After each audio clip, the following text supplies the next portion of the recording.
Okay, so welcome back to the channel. This is a little update for more work on the VF0 that I've got up for sale. You'll notice I've actually taken the for sale video down because there was a couple of bits I wasn't happy with. First off was the chip auger was really noisy. So I've removed that from the machine, taken it apart thinking maybe it's gear, maybe it's bad bearings. Bearings were good, gears were very dirty, old oil, clean them out. The actual really bad noise was from the plastic fan which goes on top inside the cover. So I'm going to throw some pictures up now and I'll insert a little bit of footage from repairing that, because it now runs much quieter, very similar to the other machines, and it sounds like really it should do. They're noisy anyway because of the reduction gear system in them, but repaired that, so that sounds good. So we bolted the chip auger back up and the motor. And now that is much more like what I'd expect. That's how many other machines sound. Reverse. All good. We'll just put the panel back on, tidy the cables up, and we are done.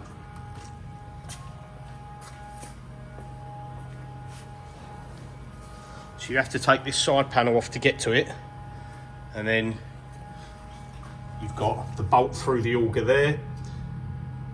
This slides off, then there's a keyway with a stub on the end, and then there's 4 cap heads here, and then this cable clips up with your little P clips there, plugs in up there. So I'm going to put this back together, and as said, that's that done.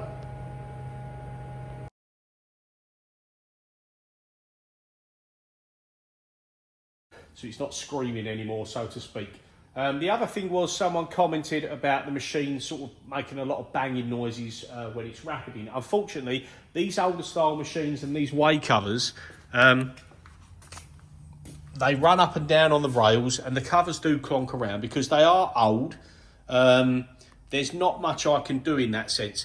Now, on the previous video, I did actually notice that I use Fusion 360 for my programs, that I did actually notice, for whatever reason, probably because Fusion updated, that the non-engagement feed rate was up at 10,000 millimeters a minute. And I never run it on any of my machines because they just can't really handle it, to be fair.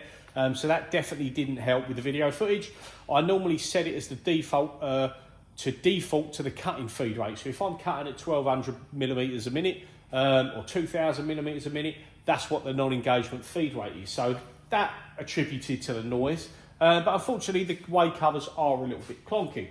I did another test part after changing the rapids and the non-engagement and all that, and it doesn't make a difference to the part as such, but there's another one that I've cut. Still happy with that. As said before, you know, the machine seems to be good in that sense.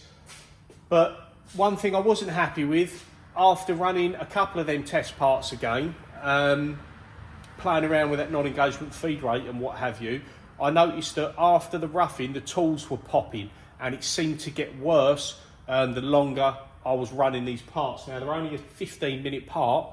I run a few of them, so I ran it for about 45 minutes, running them 3 test pieces, but the popping of the tool release got louder. So I had a closer look at the taper on the spindle, which I hadn't done before, and to be fair, it wasn't very good. So that was definitely contributing to the spindle popping. So I've decided, because I'm asking good money for the machine, whether I get that or not is another thing, but I am asking good money for it and I want it to be right. So I've removed the spindle today. That's been taken out. I've given it a little clean of the gunk in there while it's here. So you've got a machine surface at the top, a machine surface at the bottom, and then the casting of the cavity is a slightly bigger dimension, because you fill, once the spindle's all bolted back in, you fill this hole with oil, and it fills this cavity with oil, and it helps dissipate the heat as the coolant passes around the casting in there. So that helps to keep the spindle cool.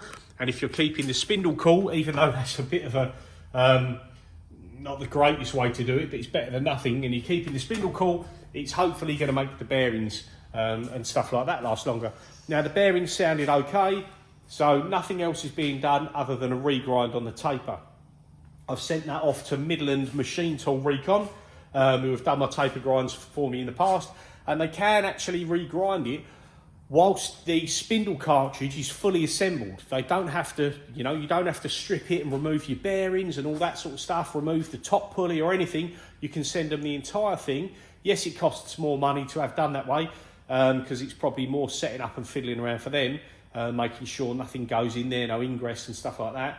But it can be done fully built up. So that's been sent away to have the spindle taper redone, and that will definitely 90% eliminate the tool popping on tool change and the tool getting stuck, excuse compressor, after roughing. Everyone knows the HAAS machines are the worst for the tool popping in that sense, but that will eliminate 90% of it, I'd say. So yeah, we've got the chip auger, noise has gone, that's been sorted. We've got the spindle taper being reground because I wasn't happy with that, and whilst there, I've disassembled the drawbar.